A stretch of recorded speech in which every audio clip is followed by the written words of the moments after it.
दोस्तों, आज की कहानी है। अरे बहू, तुम हर काम बिगाड़ती हो। चलो दोस्तों, कहानी को शुरू करते हैं। मधु, मेरी साय नहीं आई अभी तक। जी माँ जी लाती हूँ। आज फिर साय में सीनी कम। कुछ समय बाद सासू माँ फिर से बोली, मधु तुमने पोसा ठीक से नहीं लगाया। मधु, आज फिर खाने में नमक कम कर दिया। मधु, मेरी साड़ी इस्त्री ढंग से नहीं की। माँ के दिन की शुरुआत मधु को डांटने से शुरू होती थी, फिर भी माँ का जवाब पलट कर नहीं देती थी।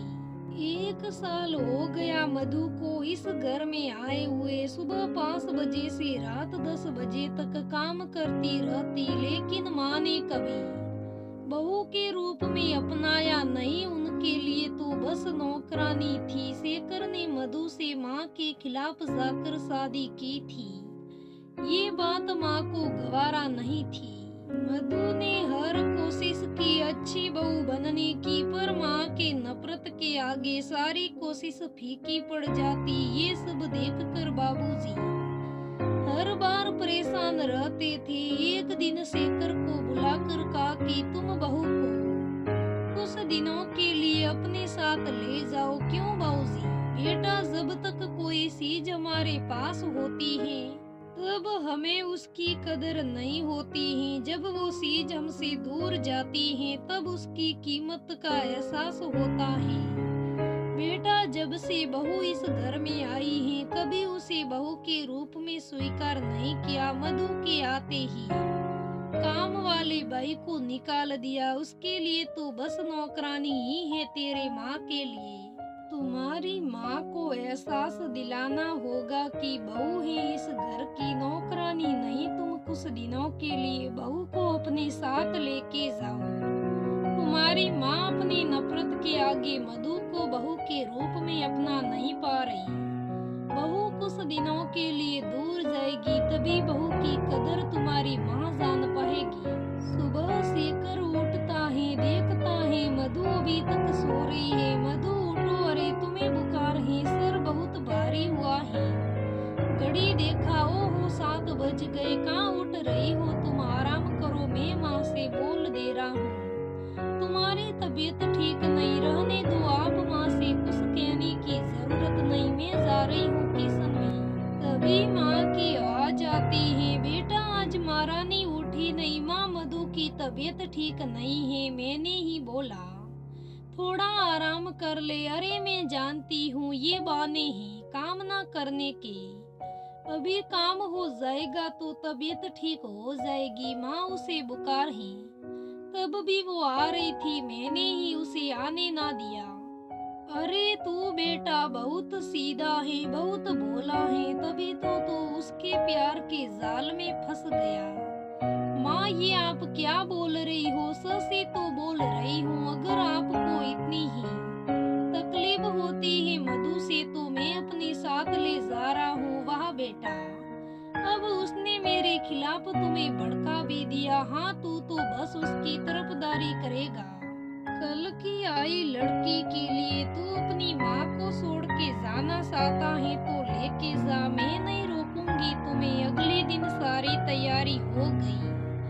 मधु बोले, सुनो जी, जाना जरूरी है क्या? माँ की बात का क्या बुरा मानना। अभी नाराज है मुझसे, बाद में मना लेंगे। उनको तो यही लग रहा है कि मैं आपको उनसे दूर कर रही हूँ। अगर तुम साथ नहीं भी जाती तब भी माँ यही सोचती, इसलिए ज्यादा सोचो नहीं। चलो, गाड़ी बाहर आ गई है। अगली सुबह माँ बोली, मधु मेरी साय। तभी बाबूजी बोले, अरे बहू यहाँ नहीं है, उसे क्या लगता है उसके बिना घर का काम नहीं होगा। माँ बड़बड़ाते हुए उठती है। हर काम करने से पहले उनके मुंह से मधु का नाम निकलता है। धीरे धीरे 1 हफ्ता हो गया। मधु को गए अब 1 हफ्ता हो चुका था। माँ को एहसास होने लगा था कितना करती थी वो मेरे लिए, और मैं गुस्से में बस उसे डांटती रहती थी, पर कभी बिसारी ने पलट कर जवाब नहीं दिया। मैं हर काम में उसकी कमी निकालती थी, सुन लेती थी बिसारी। वो तो पराए से आई हैं। पर बेटा तो मेरा था, पर उसने ही नहीं समझा, तो बहू को क्या दोष दूं। शेखर की माँ, जरा एक कप चाय देना लाती हूँ। ये लीजिए चाय। क्या बात है, बड़ी उदास लग रही हो। कुछ नहीं बहू, बेटे की याद आ रही है उन्हें। जब मेरी परवाह नहीं तो मैं क्यों याद करूंगी। कोई ऐसा दिन नहीं गया जिस दिन बेटे बहू ने तुम्हारा हाल साल ना लिया हो। हर शनिवार को बेटा आ जाता था, कह के माँ का गला भर आया। आज शनिवार है इसीलिए तुम उदास हो। आप तो जानते हैं ना मुझे, मैं भले ही मधु को गुस्से में डांटती थी, लेकिन कभी उसका बुरा नहीं सहा। आज एक हफ्ते से बहू नहीं है तो घर में अच्छा नहीं लग रहा है। कभी डोरबेल बजती है, माँ दरवाजा खोलती है। सामने शेखर मधु को देखकर माँ का खुशी का ठिकाना नहीं रहता। माँ शेखर के गले लगकर रोने लगती है। क्यों अपनी माँ को छोड़कर चले गए थे। अरे माँ, मैं आपको छोड़कर कहाँ गया था। बस मैं एक हफ्ते के लिए मधु को घुमाने गया था, मैंने ही तो कहा था।